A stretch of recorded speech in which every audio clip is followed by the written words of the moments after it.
कुछ जगहों पे हमले हो रहे हैं, उसकी कोई जिम्मेदारी नहीं ले रहा भाई। अमेरिका भी नहीं बोल रहा, सेंटकॉम भी नहीं बोल रहा हमने मारे हैं, इजराइल भी चुप है। मार कौन रहा है फिर? ईरान के ऊपर बम कौन मार रहा है? सऊदी और यूएई। स्ट्रेट ऑफ हॉर्मूज को अगले 1-1.5-2 सालों में ओब्लिवियन में पेल देंगे। क्या ड्रामा है यार, मतलब लगा था युद्ध खत्म हो रहा है लेकिन फिर शुरू हो गया। और शुरुआत ईरान ने करी, हमेशा की तरह उंगली ईरान ही करता है फॉर सम रीजन।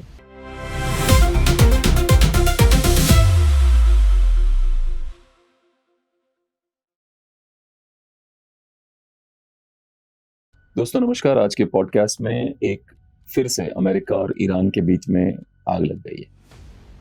मान ही ना रहे भाई, दोनों पगला गए एकदम से। क्या बोलूं, मतलब मैं तो सोच रहा था बंद हुआ ड्रामा साला, अब फिर से ऑयल नॉर्मल हो जाएगा। तो हमें गडकरी वैसे ही तेल में गन्ने का जूस पिला रहा है, ऊपर से ये दोनों ना मान रहे भाई। क्या करें समझ में ना आ रहा। सही बता रहा हूँ मैं, मतलब ये बहुत फ्रस्ट्रेटिंग हो रखा है मेरे लिए। जुलाई 2026 हॉर्मुज स्ट्रेट में नई जंग शुरू कर दी अमेरिका ने, शायद ईरान ने शुरू करा। ईरान को अभी यार, एक तो तेरा रहबर जो चला गया, रहबर तेरा भाई, जब रहबर चला गया अभी उसको सुपुर्दे खाक भी नहीं किया तूने। क्यों उंगली कर रहा है दूसरे को? उंगली करे जा रहा है, उंगली क्यों भाई? जरूरत क्या थी उंगली की? सुपुर्दे खाक तो कर ले अपने रहबर को। हद कर दी यार तूने। अभी तूने अलग अलग देशों से लोगों को बुलाया, भारत से ही बुलाया तूने कि नहीं प्लीज आओ, हम रहबर को रिस्पेक्ट देना चाहते हैं। सब गए तेरे बुलाने पे। फातिया पढ़ा तूने, हमारे वो हिंदू बाबा तक हाथ जोड़ खड़े थे, वो सिख बाबा हाथ जोड़ खड़े थे तेरे फातिया में, जबकि हमको पता है तूने क्या वहां पे मांगी होंगी दुआएं। उसके बाद क्या किया तूने? अगला काम ये देखो, मैं बताता हूँ आपको। 3 commercial ship, Qatar LNG tanker, Saudi crude tanker, एक और जहाज। अभी जो एक और जहाज जिसकी बात है उसका नाम नहीं आ रहा है, वो शायद इंडियन जहाज है, शायद, श्योर नहीं है हम लोग, कोई भी श्योर नहीं है इस पे। IRGC मतलब IRGC के कंट्रोल में नहीं है, किसी के नहीं है तो सही, अमेरिका पेल रहा है तुमको, बिल्कुल सही कर रहा है। एंटी शिप मिसाइल से इन्होंने छोटी नाव का इस्तेमाल करके इन्होंने 3 बड़े बड़े उसको, ईरान ने अपने अग्रीमेंट को तोड़ दिया। वो ईरान वाले कह रहे हैं कि भाई साहब हमने बताया था कि ये रास्ता ये वाला यूज करना है आपको, बस यही वाला रास्ता, कोई और रास्ता यूज किया तो हम बम मार देंगे। अरे मतलब कुछ तो, अब जो तुम्हारा ये चल रहा है रहबर को दफनाने का प्रोग्राम, इस पे इजराइल ने बम मार दिया तो क्या कर लोगे? क्या कर लोगे मैं जानना चाहता हूँ, क्या करोगे फिर? कुछ रह गया है?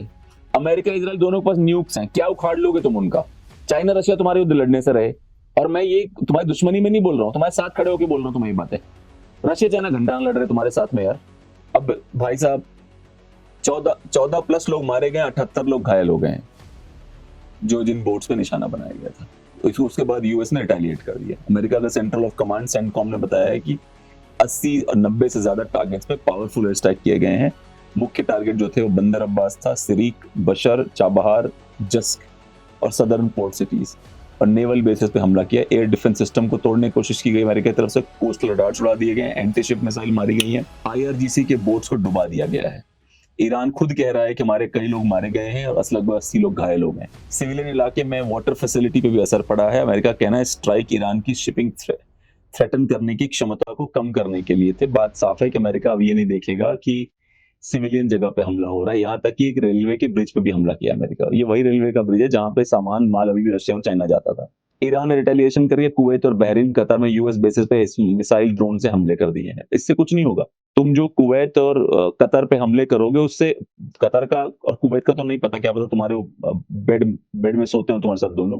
पर भैया एक बात बता दो, UAE जो है, UAE पे हमले मत करना अब, क्योंकि अब उसका हो गया, वो बर्दाश्त कर चुका जितना उसको बर्दाश्त करना था। दक्षिणी ईरान में बहुत सारे एक्सप्लोजन सुनाई पड़े हैं। बशर न्यूक्लियर फैसिलिटी के पास भी यूएस ने इस लेटेस्ट ब्लास्ट से इनकार किया है। हो सकता है कि इजराइल या दूसरे एक्टर्स इन्वॉल्व हो। ट्रम्प ने साफ कहा सीज पावर खत्म, टेक्निकल टॉक्स हो सकता है बैक चैनल चल रहा हो। यूएस रेजोल्यूशन की बात तो कर रहा है, पर दोनों के बीच में रेजोल्यूशन होता दिख नहीं रहा। आप ये वीडियो देखिए, जब न्यूक्लियर साइट पे बम फटा है तो किस तरह का एक न्यूक्लियर जैसा दिखने वाला ब्लास्ट हुआ है, देखिए आप।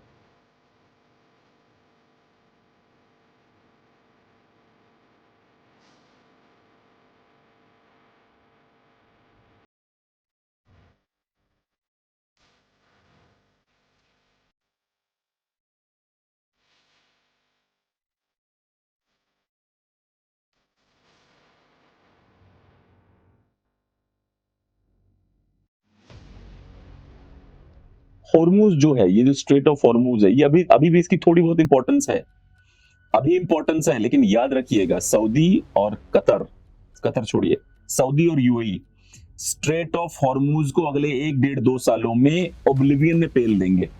वो बोलेंगे इससे हमें कोई फर्क ही नहीं पड़ता, अभी तो एनर्जी कॉरिडोर माना जाता है ना, पर उस पर काम चालू कर दिया उन लोगों ने। उनका काम यह है कि भाई अब जो है हम स्ट्रेट ऑफ हॉर्मूज पे डिपेंडेंट ही नहीं रहेंगे, हम कहीं और से निकालेंगे अपना माल।